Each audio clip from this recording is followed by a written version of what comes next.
بسم الله الرحمن الرحيم الحمد لله رب العالمين والصلاة والسلام على سيد المرسلين وعلى آله وصحبه وبارك وسلم تسليما كثيرا إلى يوم الدين أما بعد يا أيها الناس إنا خلقناكم من ذكر وأنثى وجعلناكم شعوبا وقبائل لتعارفوا إن أكرمكم عند الله أتقاكم إن الله عليم خبير. Allah subhanahu wa ta'ala talks about the best of you being the most noble being, atqakum, those who have the greatest level of taqwa. So now, what we want to speak about is that, when the nikah ceremony takes place, the Abdur-Nikah takes place, the imam who's officiating the nikah, he recites the khutbah, which we call the khutbatul hajah. And in there are three verses which are recited. Ya ayyuhan nasu inna khalaqnakum min dhakarin wa untha. Ya ayyuhan nasu ittaqu rabbakum. Ya ayyuhan nasu ittaqu rabbakum alladhi khalaqakum min nafsin wahida. And ya ayyuhal ladhina amanu ittaqullaha haqqa tuqatih wa la tamutunna illa wa antum muslimun. Ya ayyuhal ladhina amanu ittaqullaha wa qulu qawlan sadida, actually that one. So all three verses are about taqwa. And that's really interesting that whenever a nikah is generally done, you talk about taqwa. And the reason why that's important is that if both husband and wife, the spouses, if they focus on, if they fear Allah, and if they do the nikah and they have their relationship for the sake of Allah, then inshallah they will bless their relationship. Because when you do something for the sake of Allah, you don't do it for selfish reasons. Of course, this has to be learnt. When you do something for the sake of Allah, you will do what pleases Allah. You'll do what Allah wants you to do in that case, or you'll be looking for that at least. We can still make mistakes, but at least if we're going to try, we're going to ask, we're going to inquire, then that will be the case. So, for example, that should help to suppress a person's ego and everything else that we've been speaking about. If you want to make Allah subhanahu wa ta'ala happy, Allah loves it that you please somebody else. Allah loves it that you forgive other people. Allah Himself is Halim, which basically means forbearing. Huge amount of patience. He allows so many things to happen before He takes revenge.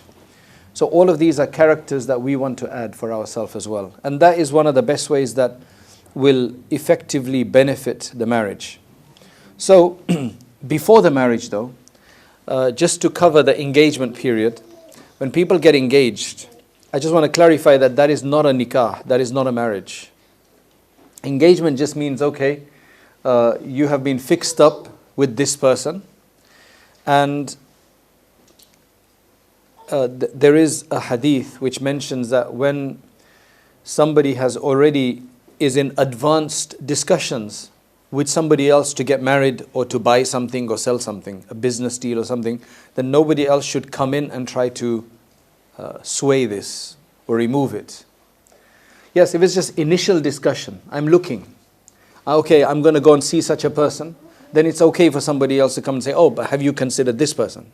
But once you have advanced discussions, and it's like you're going to commit, because you have to have a discussion. So after that you can't until it falls through, if it falls through.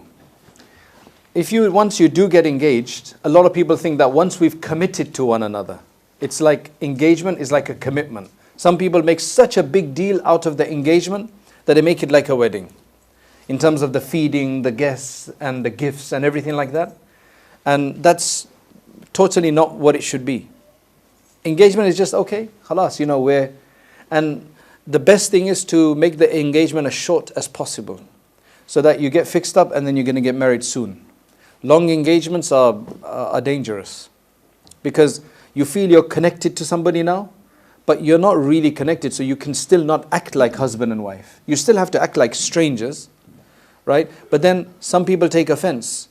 There's one couple, they got engaged, and one person in them, I can't remember if it was the husband or the wife, they were being very careful to keep it halal. The other side kept trying to start conversations or do things, and he wasn't responding because it was getting informal. So then the other side those who were making the advances, they felt that he wasn't interested anymore. But all he was trying to do is just keep it halal. The reason is that marriage is something where two people are coming together and you need a special glue to keep them together. And that comes from Allah. That's the barakah. The best way to get barakah is to do everything according to the Sunnah and do no wrong in it at all, because you want this to work. You don't want to cut corners. You don't want to take anything in your own hands. I don't want to influence this negatively at all. Believe me, this is, because remember we spoke yesterday about how big the idea of nikah is. That this is going to go right through your generations. The person you marry is going to be the mother or father of your generations to come. So you want to do that right. That's why there was a couple who were going to get married. So they came to have the discussions and everything. And mashallah, it was fixed up. So I know that they were going to speak, and that's what we thought. And they voiced that as well. So this was a preliminary discussion. So we suggested that, why don't you just have nikah now? How can we have nikah when we haven't told everybody and we haven't invited everybody? This is just a private discussion or agreement. So how are we going to have nikah? I said, it's okay. When you want to do the full reception and wedding, you can do another nikah then. So I said, how can you do another nikah? You can do hundreds of nikahs. You can do as many nikahs as you want with your spouse. A lot of people don't know this. In fact, some ulama like Ibn Abidin al-Shami, he mentions that it is actually healthy, and be careful how you take this. I don't want you to get paranoid about your nikahs, but he basically says that it is healthy to refresh your nikah, tajdidun nikah, every so often. Why? Once you're married, why should you do tajdidun nikah? Tajdidun nikah just means the husband and wife are there, two witnesses. You don't need a mahr, you don't need a dowry. So it's not gonna like another 10,000, another 2,000. No dowry. And you just basically ijab and qubul, the khutbah, ijab and qubul, and that's it, it's done. Why?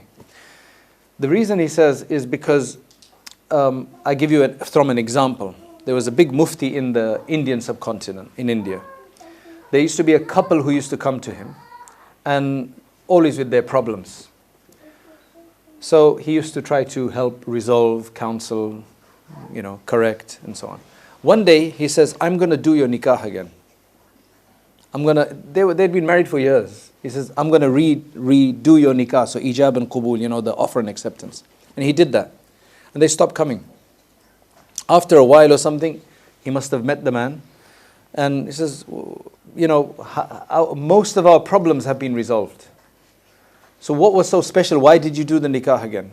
He said, the reason is that I realized that one of you or both of you say certain things which are blasphemous. Kufri statements without realizing. Some people, they could say, oh, subhanAllah, Allah only found my child to make sick. Now, when you complain against Allah, do something crazy like this, a bad statement against the tawheed, against respect of Allah, that's kufr. But you don't realize it. Because everybody in your community may do that, or in your family or tribe or something. And a lot of people do say these weird words without realizing, because they haven't studied the aqeedah properly. And nobody's clarified to them. So you lose your faith. When you lose your faith, your marriage breaks. But you refresh your faith the next time you do salat, for example. The next time you say La ilaha illallah. Because you are a Muslim. So the next time you pray or the next time you do tasbih or something, you've refreshed your faith. But you don't know that it's broken, so you don't refresh your nikah. So your nikah is broken. So you're living in zina technically, even though you think you're married. And there's no barakah. So then there are problems. I've seen so many cases of a person who comes to me and says, I divorced my wife and it's the third divorce, I gave 3 divorces. Generally, when I prod deeper, this didn't happen one time only. It's happened before. They've probably been divorced, or they've had so many arguments that he said things which amount to a divorce. Like, get out of here, I don't want to ever see you again, with an intention of divorce. Now, you didn't use the word divorce, but it is a divorce in particular context. They don't know that, so they don't do a nikah again. They sit together, they think that they're still married, and there's no barakah. So they keep having problems. I'm not saying every case is like that. You can have problems with while still being in nikah. Just understand me correctly. So, over the course of the last 10, 15 years, I've done several nikahs like this, where they've been married, but they felt that there was a doubt, so they did a nikah. Because you don't know, right? I'm not saying that every married person here now needs to go and do that, right? So don't get paranoid about it, but be careful about statements you make, and so on. So, you can have another nikah. So alhamdulillah, this couple I was speaking about, where they were just getting engaged or agreed, and I knew they were going to be talking and everything, which is haram if it's informal. When you get engaged with somebody, you are allowed to have a formal conversation about matters related to the marriage. A formal conversation. Formal, which basically means that, okay, you know, this is, what are we going to do with this, or what do you think about it? Important issues. Minimally, as only as much as is necessary, absolutely. You can't start having a joke and, you know, romantic and all that. You're not married yet. Just do nikah, then it's all halal. Right? So that's why they agreed. So just with her parents, his parents, 2 or 3 other people, we did the nikah. So alhamdulillah, they're halal now. Right? And I told him that the sunnah is to give a walima. The walima is the man's responsibility, not the woman's responsibility. The woman doesn't have to give anything. She's giving herself. The husband is the one who has to pay the dowry. The husband is the one who has to then pay for her upkeep, clothing, everything. The wife doesn't do anything. That's why Imam Razi, he says that, you know, in Islam where women only get half the inheritance of men in some cases, like half the inheritance of brothers. The brothers get double that. He said it all works out at the end. Because if you look at it, a man is the one who's been spending all this time. Right? He's the one who's responsible. He's the one who has to pay a dowry. He's the one who has to pay the nafaqah, which basically means the expenses of the marriage, of the whole marriage, of the children, everybody. It's not the wife's responsibility. Right? Now in this one case, he gets more. So he says, La fadla. He says there is no excess, there is no extra. Right? When it comes to, if you look at it in total, the man has to just spend more. So that's the way he explains it. I'll take questions at the end. So, alhamdulillah, we did the nikah. Now some people, you see the Prophet ﷺ had a nikah with Aisha radiallahu anha when she was 6. Then when she was 9, that's when she actually started living with him. So they were married, but there was no contact. She was too young anyway, there was no contact. There was no communication. So, is it allowed to have marriage, but no, what in some traditions they call rukhsati, or in other traditions they say when you start living together. That's allowed, but it's not advisable. I've seen too many marriages break in long engagements and even long separations like this. Sometimes it's necessary because maybe somebody has to finish off school, or somebody has to, you know, buy a house, or understandable, right? In some cases, but where you don't have to do that, you should avoid that. Get married and just start living together. Just one couple right now, they were married. He was in another country, she was in another country, and they're breaking up.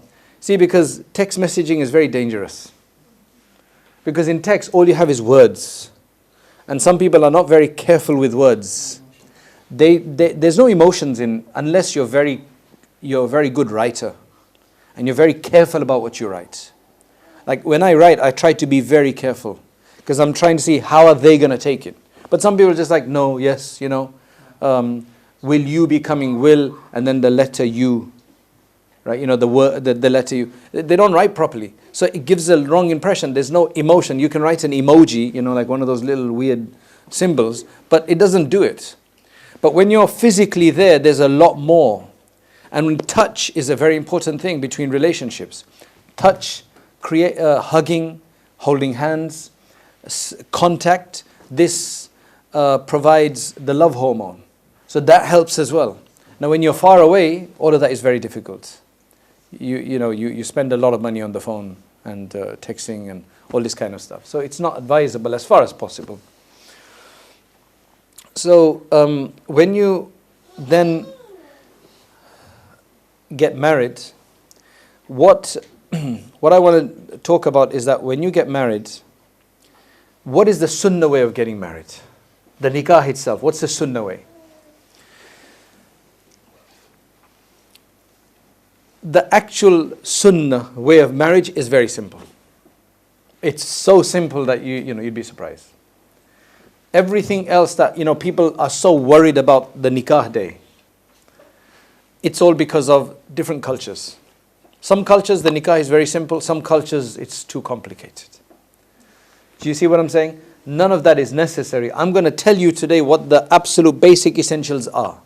And the more simpler you keep it, the less headache you'll have. Focus all of your energy for after the marriage.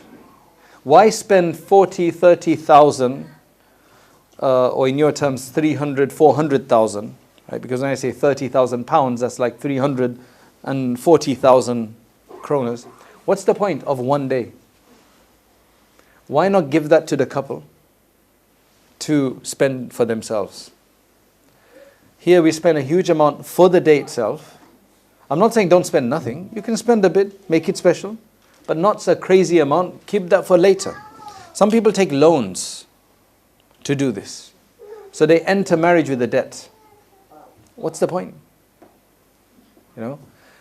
Give them the money, they can buy a house, or they can help to buy a house. People just don't think. But because your brother or your sister or your cousin did it, you must do it as well. You must do it better. Never fall for that. Never be in competition in this world. Only competition should be for the akhirah.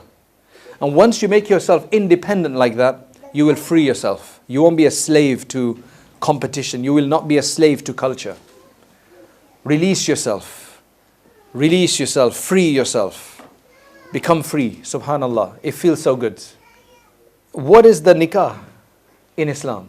The basics. Basically, you choose a day, or you can do it straight away. Generally, you want to think about it, you want some preparation. The Prophet ﷺ encouraged that marriages be announced. أَعْلِنُوا عَلَيْهَا بِالدُّفْ in one hadith. Announce them. Why should you announce a marriage? Because marriage is not supposed to be a secret relationship. The whole point of marriage is that everybody knows. So when they see you together, they know like, okay, you're not committing zina. That's how important it is. Once the Prophet ﷺ is walking outside with his wife, Safiya binti Huyay, after Isha. So there were two Sahaba at a distance, and when they saw the Prophet ﷺ with a woman, obviously she's covered, you don't know who she is, they started walking faster, as though, like it may seem like we didn't see him. Right? Who's he with? And there was no necessarily bad intention. So the Prophet ﷺ, he said, Ala rislikuma. Right? He said, wait up. Innaha Safiyyat bintu Huyay. Right? He made it very clear. He says, this is Safiya bintu Huyay, my wife. So don't think I'm with somebody else. Now, they said, obviously, they didn't have any bad intention, but it's just to make it clear. He taught us a lesson of being careful like this. So the reason why you announce the wedding is so that everybody knows. That doesn't mean you have to call the whole world for your wedding, if you cannot do that. Yes, if you've got lots of money and you like to feed, not to show off, but you like to feed people, then you can call 10,000 people if you want to. If you like to feed people and you got the money and no headache, then you can feed a whole stadium if you want to. But if you're doing it because somebody else did it, because otherwise people are going to say, you didn't call me or whatever, then all of that, just forget that. That's not sunnah. To do it as an obligation is not a sunnah. The only reason you announce it, you can announce it in Jumu'ah. That's why the best place to have a nikah is in the masjid, because there's going to be people there, you've announced it, right? It doesn't mean you have to put it into the papers. But generally the people who you're going to be dealing with know that now you're married, right?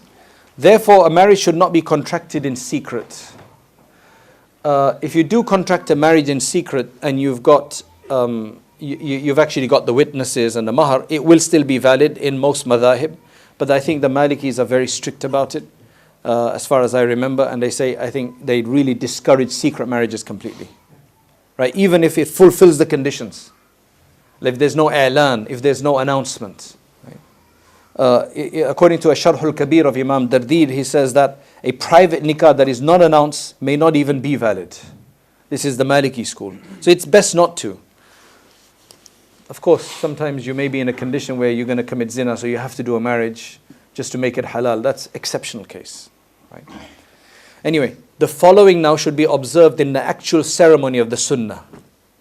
Right? This is the basic sunnah. Number one, they say that the best place for a nikah is in the masjid, because a hadith narrated by Aisha radiallahu anha says that the Messenger of Allah sallallahu alaihi wasallam said, announce this marriage, أعلنوا هذا النكاح وجعلوها, perform it in the masjid. Perform it in the masjid, and in addition, beat the duffs on it. Beat the duffs is not necessary, it's just that make sure it's announced, so that people know. So if in your tradition, beating duffs means, okay, there's a nikah going on, right? Or it's a call to jihad. You know, it depends. Do you see what I'm saying? Because they used to beat the duff for different reasons. There's a call out, there's an attack on us, so we need to go. Or it's a marriage.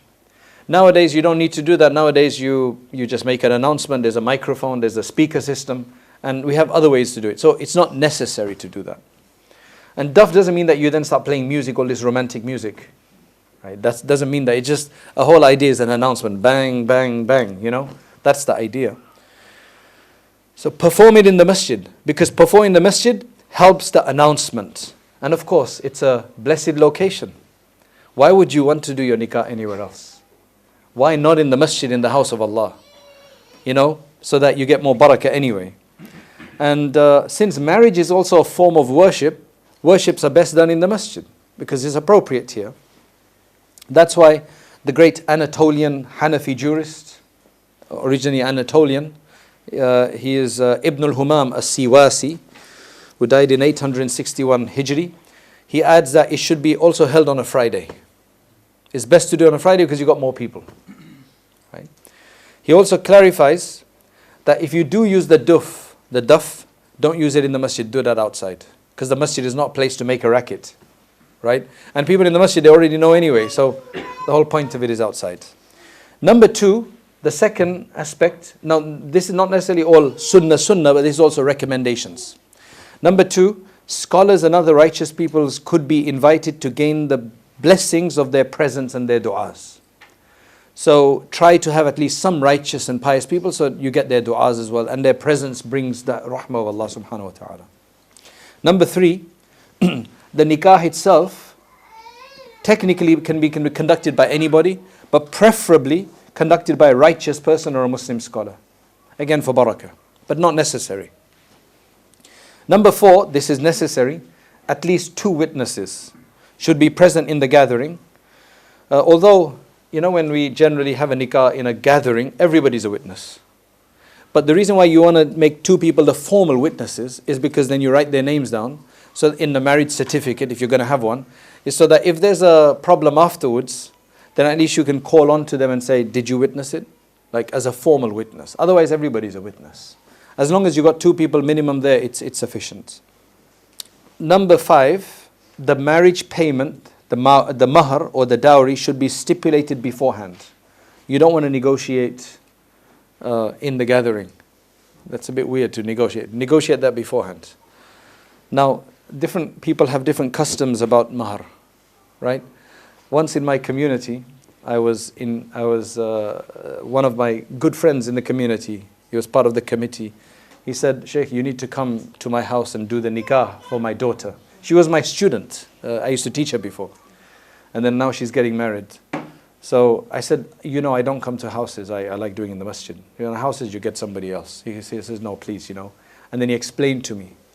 He said, because in our culture, we have to negotiate. So it's a Pathan culture, right? Pashtun culture. We have to negotiate. So what happens is I went. So the girl's maternal uncle, her mum's brother, and the father was there, and I think his brother was there. But the maternal uncle, the mamu, he's her wali, he's the guard, he's her representative. And the groom, the one who's going to get married, he's there with his father. And I spoke to him and he was afraid, because this is all about honor here. What happens is that they start with a very inflated figure, some crazy figure, right? And then they push it down. Do you know this? No. Yeah. It starts off with some crazy, like thousands. Nobody's going to pay that much, but it's just to show my girl is very valuable, right? Then they have to negotiate and bring it down to a comfortable level. So I said, and sometimes it could take a few hours. I said, I'm not staying here for a few hours. So I understood now that this was going to happen. So before everything started, when everybody came together, I gave a little talk. And I talked about the importance of the Sunnah, the barakah of the Sunnah and everything. And I said, you can have any amount you want, but you can go with mahr of Fatima radiallahu anha, mahr of the Prophet sallallahu alaihi wasallam, his wives. And again, it's up to you what you want to do, but this is just recommendations. So now everybody's tense. The person who's got the right to speak is the bride's representative, which is her uncle. So he said, okay, what do you think? So he says, okay, you know what, I agree that it should be the mahr Fatimi, which is about $900 today, right? It didn't start at 100,000, alhamdulillah, and come down to, So you could, the groom, you could just see something, it was, now one of my older friends who was there, we said, okay, are you sure? He said, yes, I'm 100% sure, right? We asked the father, are you sure? Because although he's not the representative, technically he's the representative, but the father, he's got an honor issue. Are you okay? He says, yeah, I'm okay, right? I'm okay. So a friend of ours, he says, look, you need to make sure that the father is okay, because if he's not, then he's going to cause a problem later. That, no, you didn't do it right, No, the father said he's okay, right? It was difficult, but it was okay, alhamdulillah. Alhamdulillah, we managed to resolve it in half an hour, right? That's the ease of the Sunnah. Right? So the marriage payment should be stipulated beforehand, and the person performing the ceremony should be informed of this amount. So it could be stated. In the nikah ceremony, it should be stated, so it's clear that this is it. Now, if you did not mention or even negotiate a mahr payment amount, the marriage would still be done, right? But what payment would be necessary then? There, what they call the mahrul mithl comes in. If there's nothing mentioned, the mahrul mithl comes in. What's the mahrul mithl? Mahrul mithl essentially is the default amount that would become automatically stipulated, because no marriage can be done without a mahr. This is the way Allah has protected the women, that you want to get married, you must give a mahr. How much? If you can't negotiate anything between you, then it's going to be mahrul mithl. And mahrul mithl is basically the average mahr that the women of the wife's family received. So her sisters, her mother, her aunties. What is the average that they generally receive? That's going to become automatic. Do you understand? It was like around 5,000. That's automatic.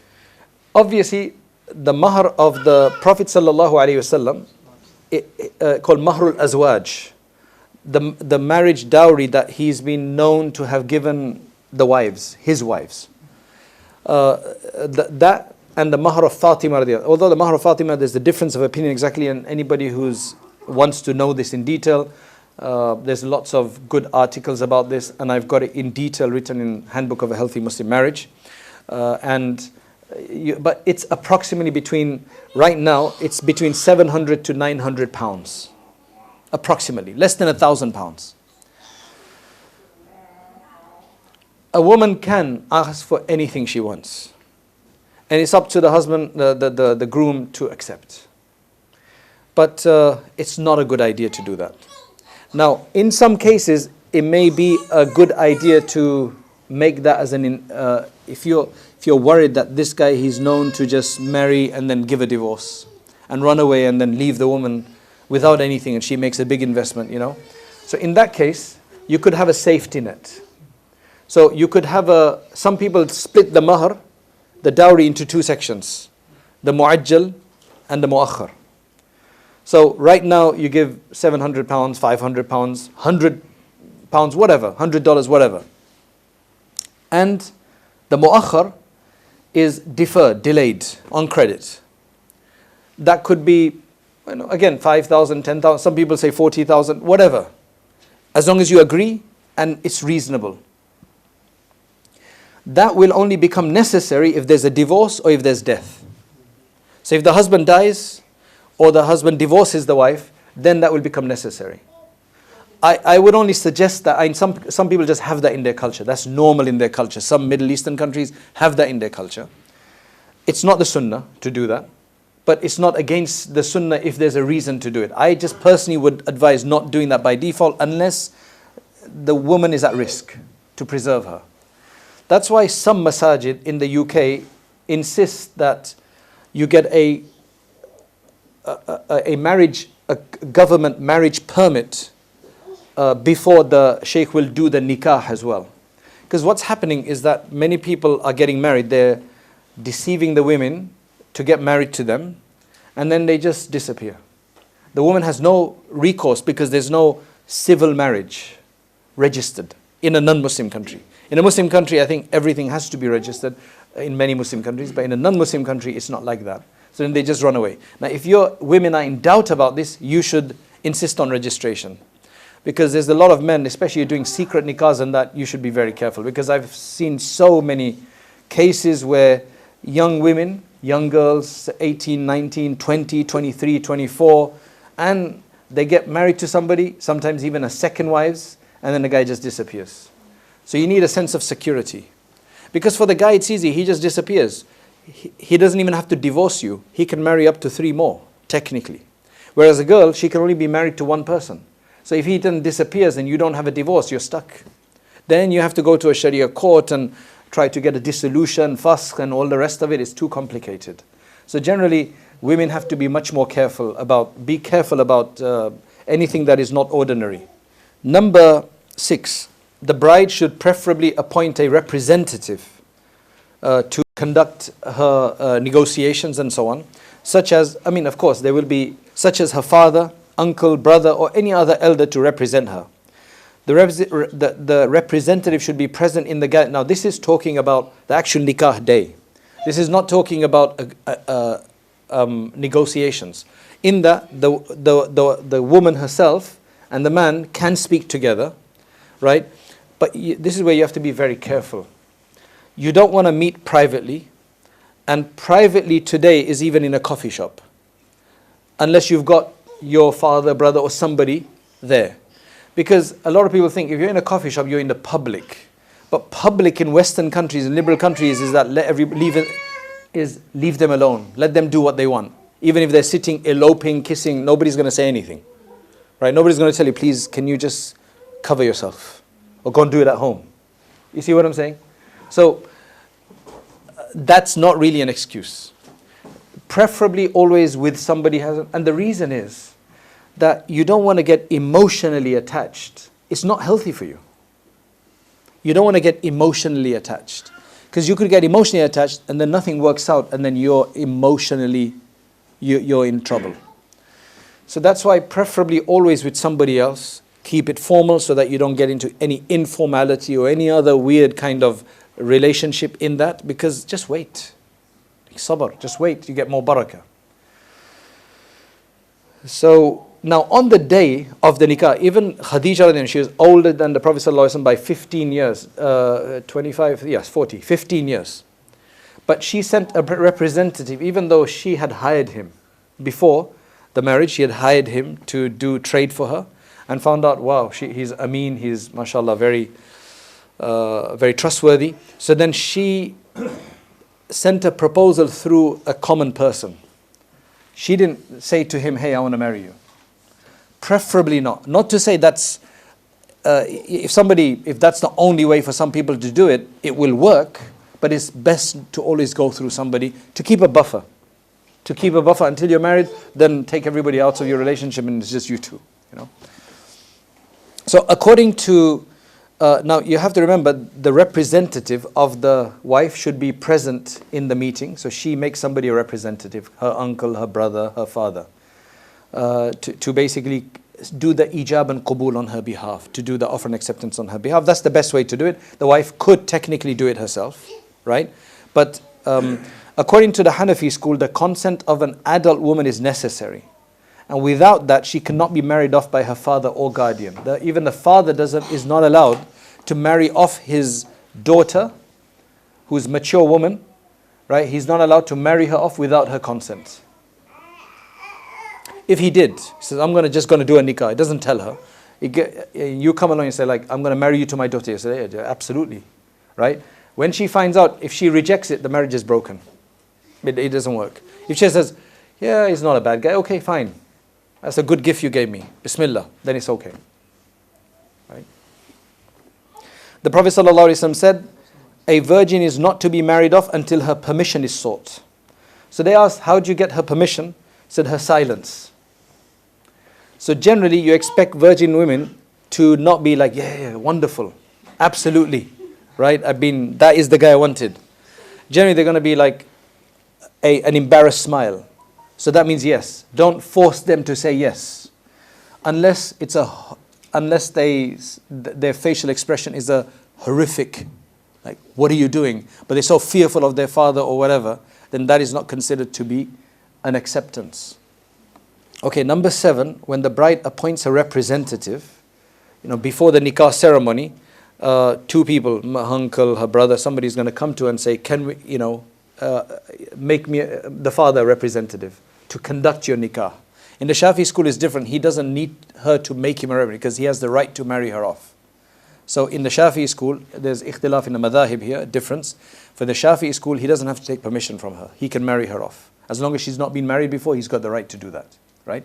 But in the Hanafi school, because you have to take a permission, you have to go and say, even though you're preparing everything for the marriage, everybody knows, you have to say, do you make me the representative to do your nikah in the masjid this Friday, right, tomorrow, today, whatever it is, to such and such a person? And she says yes. Preferably, not necessary, preferable to have 2 witnesses there.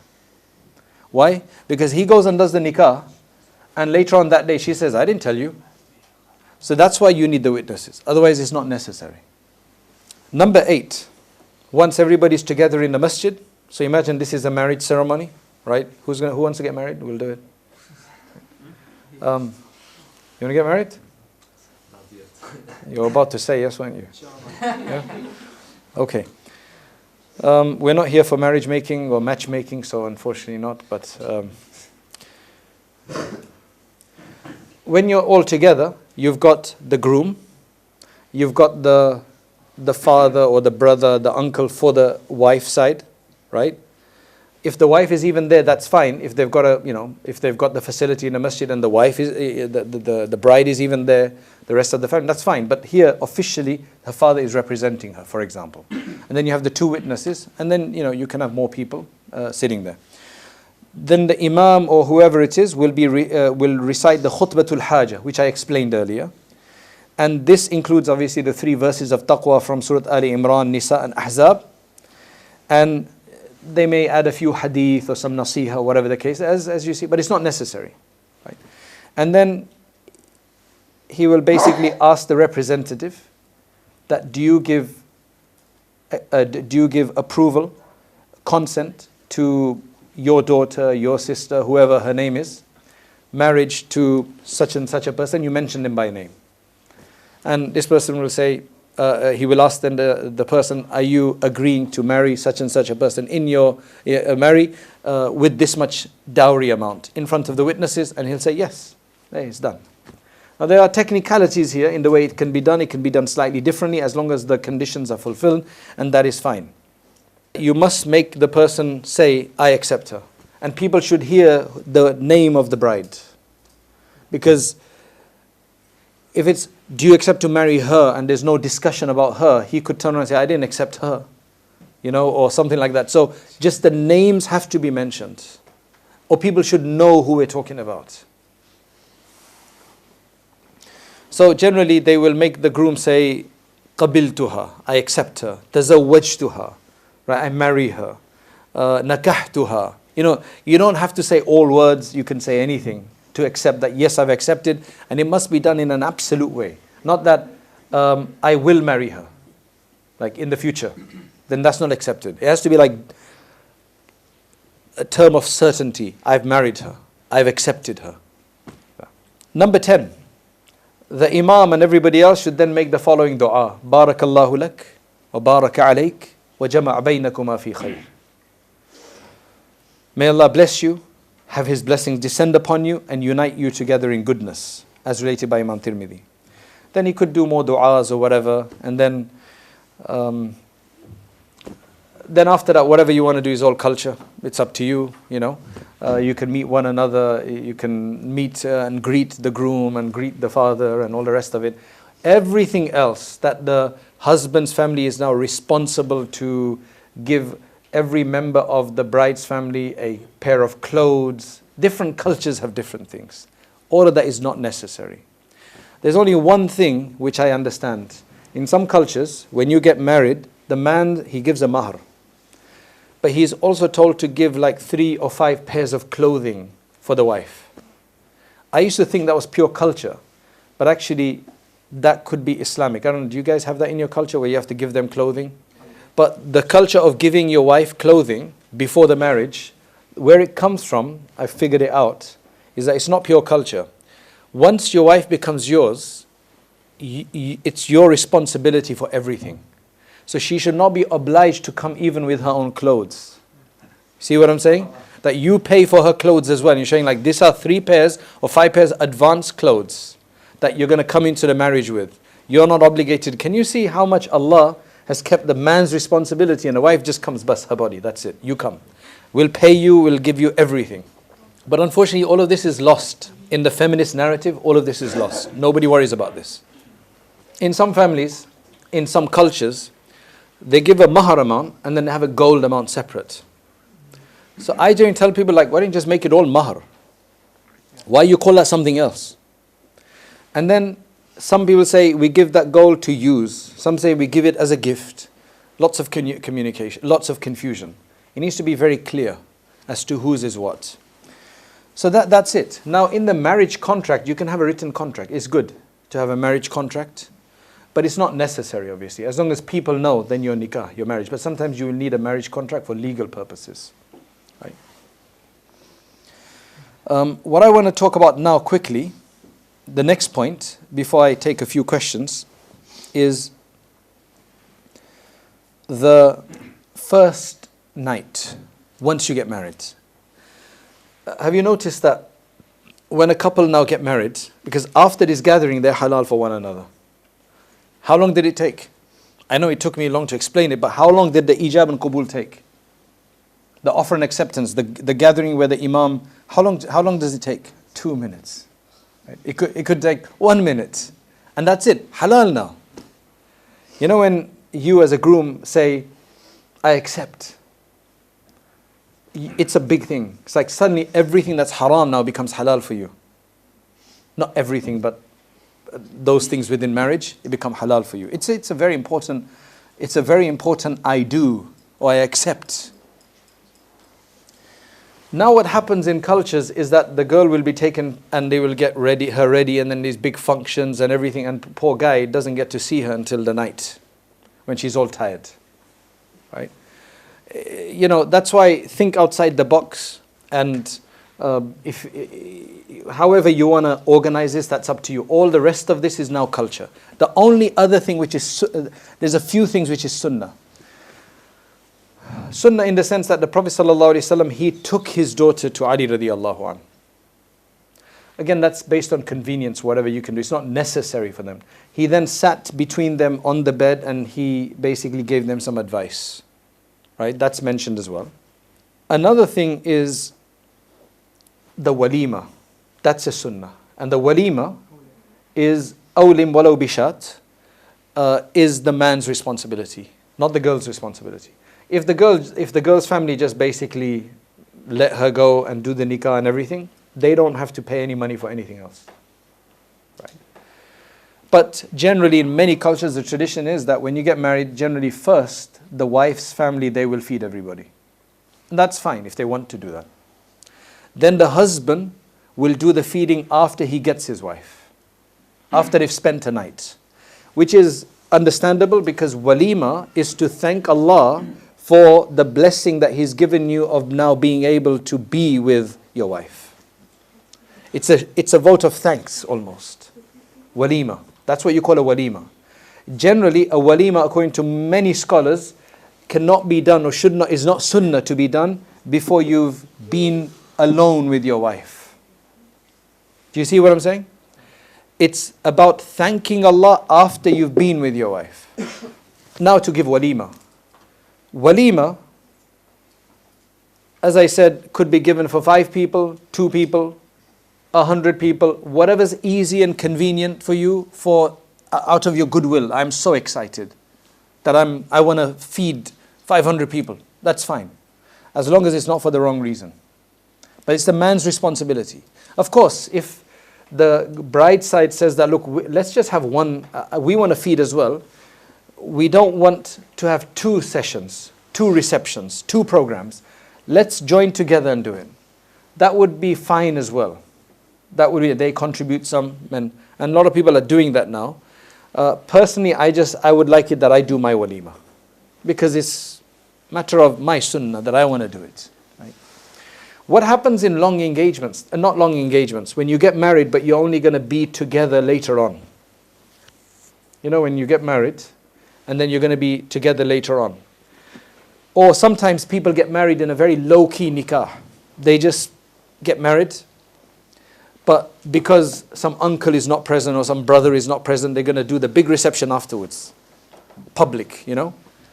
So what I generally suggest there is that won't be a walima anymore, because you've already been with your wife for a few months. So as soon as you get married and you've been with your wife, you just feed a few people walima to follow the sunnah. Just call a few friends, take them out for dinner, whatever. This is my walima done, sunnah done. Walima should also be done within 1, 2, 3, maximum like 4 days. Do you understand? A walima has to be done straight away, after you've been consummated with your wife. After a month, that's not a walima. It doesn't mean that you can't feed, but it's not a walima. The sunnah is to do it as soon as possible.